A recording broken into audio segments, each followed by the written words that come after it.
ಲಾಭ 100% ಕೂಡ ಆಗಿದೆ 100% ಕೂಡ ಆಗಿದೆ. ಇನ್ನೂವರೆಗೆ ಏನಾಗಿತ್ತಿರದ ಅಷ್ಟೊಂದು ನಮ್ಮಲ್ಲಿ ಅಂದ್ರೆ ವೈಡಾಗಿ ಎಕ್ಸ್ಪಾನ್ಷನ್ ಮಾಡಿದ್ದಿಲ್ಲ ಅಂದ್ರೆ ರೈತರು ಕೂಡ ಅಷ್ಟು ತಿಳ್ಕೊಂಡು ಹೊಂಟಿದ್ದಾರೆ. ಅದು ಫ್ಯಾಕ್ಟ್ರಿಗಳ ಮತ್ತು ರೈತರಿಗೆ ಸೀಮಿತ ಆಗಿದೆ. ಈಗ ನಾವು ಅದನ್ನು ಫಾಸ್ಟಾಗಿ ಮಾಡ್ತಾ ಇದ್ದೀವಿ ರೀ, ಮತ್ತು ಫಾಸ್ಟಾಗಿ ಸ್ಯಾಂಕ್ಷನ್ ಕೂಡ ಕೊಡ್ತಾ ಇದ್ದೀವಿ.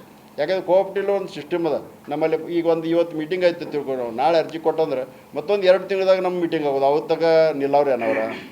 ಈಗ ಎಷ್ಟೋ ಜನ ಅಂದ್ರೆ ಟ್ರ್ಯಾಕ್ಟರ್ದವ್ರು ಕೊಡೋರ ನಾವು ಮೂರು ಹಿಡಿದು ನಮ್ಗೆ ಹೋಗಿದವ್ರಿಗೆ ನೀವು ಸ್ಯಾಂಕ್ಷನ್ ಲೌಕರ್ ಕೊಡೋ. ಅದಕ್ಕಂತ ನಾವು ಟ್ರ್ಯಾಕ್ಟರ್ ಬಂದ ತಕ್ಷಣ 2 ಅಥವಾ 3ನೇ ದಿವ್ಸಕ್ಕೆ ಸ್ಯಾಂಕ್ಷನ್ ಕಳಿಸ್ಬಿಡಾಕಿದ್ವಿ. ಈಗ ಬೇಕಾದ್ರೆ ನೀವು ಎಲ್ಲ ಸಂಘದವ್ರು ಕೇಳ್ಬೋದು, ಯಾರಿಗೂ ಕೇಳ್ಬೋದು. ಎಷ್ಟು ಅರ್ಜಿ ಬಂದಾವಲ್ರಿ ಕೊಡೋದೇ ಇಲ್ಲಂದ್ರೆ ಲೇಟ್ ಇಟ್ಟಿರ್ತೀವ್ರು. ಕೊಡೋದಿತ್ತಂದ್ರೆ ಇಮಿಡಿಯೇಟಾಗಿ ಅಂದ್ರೆ national bank, multinational bank, cooperative bank ಏನು ಕೆಲಸ ಮಾಡಾಕಿದಾರೆ ಅದ್ರ ಜೊತೆಗೆ ನಾವು ಹೊಂಟಿದ್ದೀವಿ. ಈಗ ಸದ್ಯ ಕಾಂಪೀಟ್ ಮಾಡಿ ಅವ್ರಿಗಿಂತ ಒಂದು ಚಲೋ ಒಂದು ಹೆಜ್ಜೆ ಮುಂದಿಟ್ಟು ಸರ್ವಿಸ್ ಒಳ್ಳೆಯ ದೃಷ್ಟಿಯಲ್ಲಿ ಕೊಡುವಂಥ ಕೆಲಸ ಮಾಡಾಕಿದ್ದೀವಿ. ಹಾಂ, ಕ್ವಿಕ್ ಸಾಲ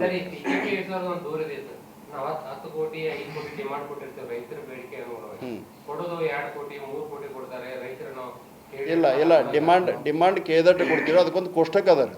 ಅಂದ್ರೆ ನಾವು ಇದ್ರ 0% ಅಂದ ತಕ್ಷಣ ಎಲ್ಲದಕ್ಕೂ ಒಂದು ಇದು ಬರ್ತದೆ. ಒಂದು ಡಿಸ್ಟ್ರಿಕ್ಟ್ ಟೆಕ್ನಿಕಲ್ ಕಮಿಟಿ ಅದ, ಅದರಲ್ಲಿ ಒಂದು ಪರ್ ಎಕರ್ ಎಷ್ಟು ಕೊಡಬೇಕು ಮಾಡಬೇಕು ಒಂದು ಇದು ಮಾಡಿದ್ದಾರೆ. ಈಗ ಅವ್ರದ್ದು ಮೋಸ್ಟ್ ಡಿಮಾಂಡ್ 1 ಲಕ್ಷ. ನಮಗೂ ಏನು ಕೊಡಬಾರ್ದು ಅಂತಿಲ್ಲ, ಕೊಡ್ಬೋದು. ಖರೆ ಅಲ್ಲಿ ಕೊಟ್ಟರೆ ಈಗ ನೋಡಿರಿ, ಈಗ ಸುಮಾರು ಕರ್ನಾಟಕದಲ್ಲೇ ನಾವು ಹೈಯೆಸ್ಟ್ ಕೊಟ್ಟದ್ದು 3,800 ಕೋಟಿ ಅಂದ್ರೆ ಪರ್ ಎಕರ್ 40,000 ಕೊಡ್ತೀವಿ ರೀ. ಅವ್ರು ಎಷ್ಟು ಎಕರ್ ಕೊಡ್ತಾರೆ ಅಷ್ಟು ನಾವು ಕೊಡ್ತಿರ್ತೀವ್ರಿ. ಅದು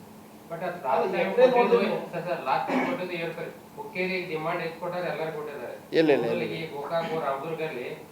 ಅವು ಹೋದ್ಸಲ ಅಲ್ಲ ಹೋದ್ಸಲ ಆಗಿರಬೇಕು. ಖರೆ ನಾವು ಈಗ ಕರೆಕ್ಷನ್ ಮಾಡಾಕಿದ್ವಿ. ಯಾರ್ಯಾರು ಎಲಿಜಿಬಿಲಿಟಿ ಎಷ್ಟು ಇದೆ ಅದು ಇಮಿಡಿಯೇಟ್ ಕೊಡಾಕಿದೇವ್ರಿ. ಯಾವ್ದು ರೀ? ಇಲ್ಲ 0% ಇದಿರೋದ 40,000. ಹಂಗಂದ್ರೆ ನೋಡ್ರಿ ನಮ್ಮಲ್ಲಿ ಏನಾಗಿದಾರದ ಈಗ ಕ್ರಾಪ್ ಮ್ಯಾಗ ಹೆಚ್ಚು ಕಮ್ಮಿ ಮಾಡ್ತಾರೆ. ಈಗ ಸಕ್ಕರೆ ಇದು ಏನಂತಾರೆ ಕಬ್ಬಿನ ಬೆಳೆ ಅಂದ್ರೆ ಲಾವಣಿ ಬೇರೆ ಬರ್ತದೆ, ಕೊಡವಿ ಅಂದರೆ 2ನೇ ವರ್ಷ 3ನೇ ವರ್ಷ ಬೇರೆ ಬರ್ತದೆ. ಮತ್ತು ಬೇರೆ ಬೆಳೆಗೆ ಒಂದೊಂದು 10,000 ಇರೋಂಗಿಲ್ಲ ಒಂದೊಂದು ಕಡೆ. ಆದರೆ ನಮ್ಮಲ್ಲಿ ಬೆಳಗಾವಿ ಡಿಸ್ಟಿಕ್ನಲ್ಲಿ ಫ್ಲ್ಯಾಟಾಗಿ ನಾವು ಕಬ್ಬು ತಿಳ್ಕೊಂಡು ಕೊಟ್ಟು ಬಿಡ್ತೀವಿ. ಹಂಗೆ ಕಾಯ್ದೆಶೀರ ಕೊಡ್ಬೇಕಾದ್ರೆ ಮತ್ತೆ ಕಮ್ಮಿ ಆಗ್ತದೆ. 0% ಅಂದ್ರೆ ಗೌರ್ಮೆಂಟ್ ನಿಮ್ಗೆ ಇಂಟ್ರೆಸ್ಟ್ ಕೊಡ್ತದೆ. ಅವರು 8% ಮಟ್ಟ ಕೊಡ್ತಾರೆ. ನಾವು 8.25 ಹೌದು. ಮತ್ತು ನಮ್ಮ ಡಿಪಾಸಿಟ್ ಅಮೌಂಟ್ ನಮ್ಮದು 8.25 ಕೊಡ್ತೀವಲ್ಲ ನಾವು. ಮತ್ತು 25% ಅಲ್ಲಿ ಮತ್ತೆ ಬೇರೆ ಕಡೆ ಹೌದು. ಕಷ್ಟ ಅಂದ್ರೆ ನೋಡ್ರಿ 25% ಹೆಚ್ಚಿಗೆ ಹೋಗ್ತದೆ ನಮ್ಮದು. ನಾವು ಅದನ್ನ ಇಲ್ಲಿ ಕಮರ್ಷಿಯಲ್ದಾಗ ಮೇಕಪ್ ಮಾಡಿ ತಗೋಬೇಕು. ಈಗ ನೀವು 0% ಅಂದ್ರೆ ನೀವು ಫ್ರೀಯಾಗಿ ಕೊಟ್ಟವ್ರಿಗೆ ಹೇಳಾಕತ್ತೀರಿ. ಇಲ್ಲ ಅದು ಗೌರ್ಮೆಂಟ್ ಸ್ಕೀಮ್ ಐತಿ. ಖರೆ ಎಷ್ಟು ಅಲ್ರಿ ನಾವ ಕೊಟ್ಟಿದ್ದೇವೆ ತನಗಿಲ್ಲ. ನಮ್ಮ ಥ್ರೂ ಕೊಟ್ಟಿದ್ದೇವೆ ನಾವು. ಸರ್ಕಾರ ಸ್ಕೀಮ್ ಅಂತ ಇದು ಒತ್ತಿ ಹೇಳಿದ್ದೇನೆ ಯಾವಾಗಲೂ.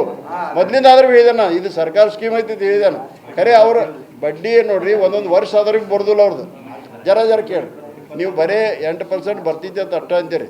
ಈಗ ನಮ್ಗೆ 24 ಮಾರ್ಚಿಂದ ಇವತ್ತು ಬರ್ತದೆ. ಒಂದೊಂದು ವರ್ಷಲೇ ಬರ್ತದೆ. ಗೌರ್ಮೆಂಟ್ ಬ್ಯಾಲೆನ್ಸ್ ಇದೆ ಹೇಳ್ರಿ. ಇಂಟ್ರೆಸ್ಟ್ ಬಾಕಿ